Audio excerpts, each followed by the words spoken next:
On today's episode of the Cryptoverse. After being hacked last August and losing 120,000 bitcoins, and despite many people who said they were dead, Bitfinex have now paid back all of the lost funds to their customers.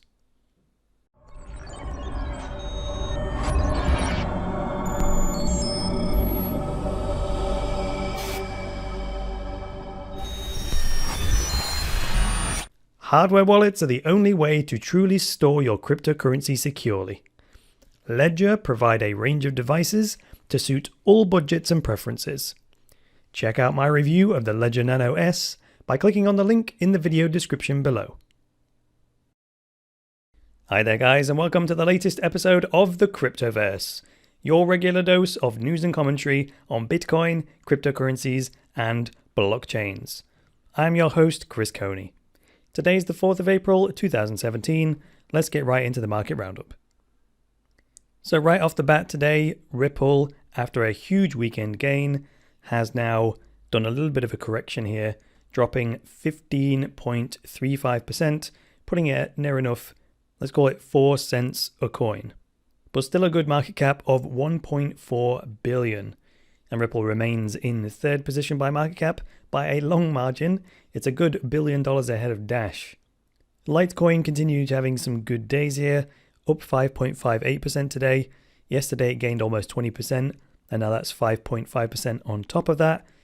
If you tuned in yesterday, you might have heard me talk about the significant leap forward that Litecoin has experienced this weekend in terms of support for the segregated witness technology. Now today that support continues. I've looked on the stats website for Litecoin miners and they're signaling 59% support still, and 75% is the activation threshold, remember. Now I'm suggesting that this price movement on Litecoin has something to do with the increase in the support for segregated witness. Without doing a flash survey, I can't really determine on what basis people are making the decision to buy Litecoins, so it's just speculation. Now today Dash has actually displaced Litecoin again, back at fourth positions. That puts Dash at fourth by market cap and Litecoin now fifth, so they seem to be playing leapfrog with each other. That's owing to the fact that Dash is up 11.5% today and $61.66 a coin. Now MadeSafe, I'm going to have a quick look at MadeSafe down here in 10th position. Reasonably big jump today, 13.1% gain, now sitting at 20 cents a coin, 20.5 cents actually. And looking at MadeSafe's little 7-day trend there, MadeSafe has been moving up quite consistently recently. And MadeSafe are actually advertising the fact that they've completed their first round of alpha testing and are now preparing for round 2. I think that actually makes MadeSafe formally the biggest winner of the day with 13.1%. Assuming we're sticking to the top 20, that is true. I think that leaves Ripple, which we started out with as the biggest loser of the day, down 15.3%. For the news today, I've turned to Bitcoin.com. I did that thing again, whereas today, as soon as I saw this article, I thought I've got to cover it. I actually stopped my research. I do this some days. If I find an article that I really respond to, I'll just bring it to your attention for that reason, and then I'll cover other stories on other days. So this particular story, like I said in the intro, August of 2016, Bitfinex, a Bitcoin exchange, got hacked, lost approximately 120,000 Bitcoins, and at the time for some people, and actually for some time after that as well as at the time, many people said that was going to kill them as a company, right? And that's a reasonable thing to assume. However, rather than go bust and customers lose all of their money, Bitfinex at the time issued these what they called BFX tokens, and they issued them to every customer, promising to buy back these Bitfinex tokens, these BFX tokens, with future profits, which I thought was a good idea. Again, many people said that this wasn't going to work, and they said that Bitfinex was effectively dead, but as we'll see from today's story, they are far from dead. I actually covered this on the Cryptoverse at the time, so it's nice to get an update on a past story that remained unresolved up until now. And there's quite a lot of those, so it's nice to swing back and get an update. So it says here that on April the 3rd at 8 p.m. EST, 4 p.m. EST, 8 p.m. UST, whichever time zone that is, Bitfinex stopped all trading of their BFX tokens and they started allowing users to cash them out for the full value of $1 per token. So that was always the promise, that Bitfinex would buy back each one of these Bitfinex tokens, these BFX tokens, that they would give you, and they'd give you $1 for each one. And then you just have to wait, for them to continue making money and gradually paying you back, which has now happened. So then it says here that after issuing a temporary token, which was this BFX token, it was basically a simple IOU of customer funds, which couldn't be immediately traded on the market. But when they'd finally finalized their recovery plans and issued the BFX recovery tokens, then a secondary market started to appear where the tokens were being traded. So, and it says here initially, there was a low price of 2.5 cents on the dollar. So this was something I spoke about at the time as well. This was the free market working perfectly once again, because it allowed everyone to react in exactly the way that they saw fit under these circumstances. For example, if you had, say, $1,000 on the exchange, and you were convinced that Bitfinex was going to go bust before they paid you back, well, then you could sell your BFX tokens to someone else who was willing to take that risk instead. And it says here those first trades were for 2.5 cents on the dollar, meaning some people were willing to take a 97.5% loss.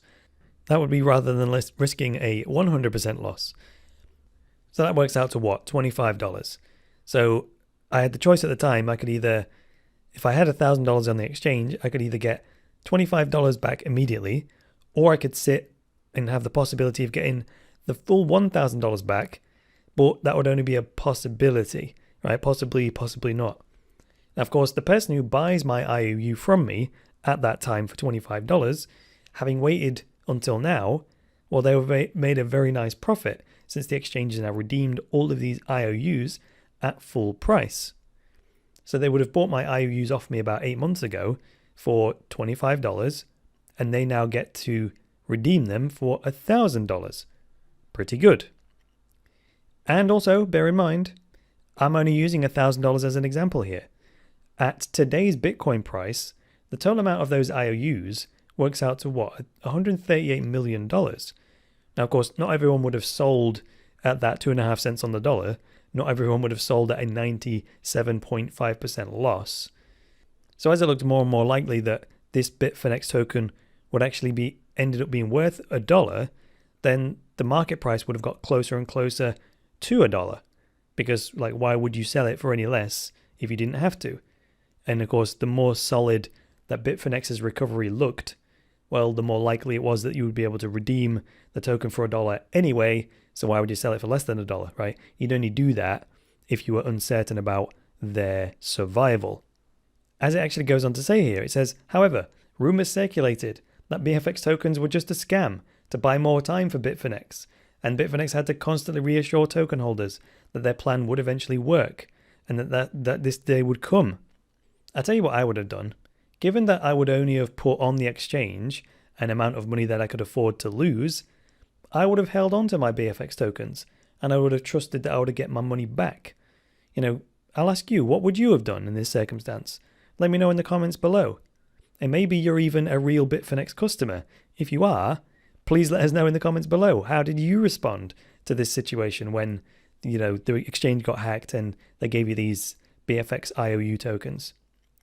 So anyway, moving on here, it says, after much effort at the end of last year, including things like adding a new set of trading pairs, enabling faster withdrawals, and creating an over-the-counter trading desk for larger trades, the exchange's volume picked up, which enabled it to get out of debt at a faster pace. Well, you know what they say, adversity is the mother of invention, and Bitfinex were certainly experiencing some adversity in this circumstance. But that actually was the motivation for them to come up with new ways to improve their business. Yeah, the funny thing is that motivation to pay back its customers seems stronger than the motivation to grow their business for their own benefit, right? I'm pretty sure there's a lesson in that.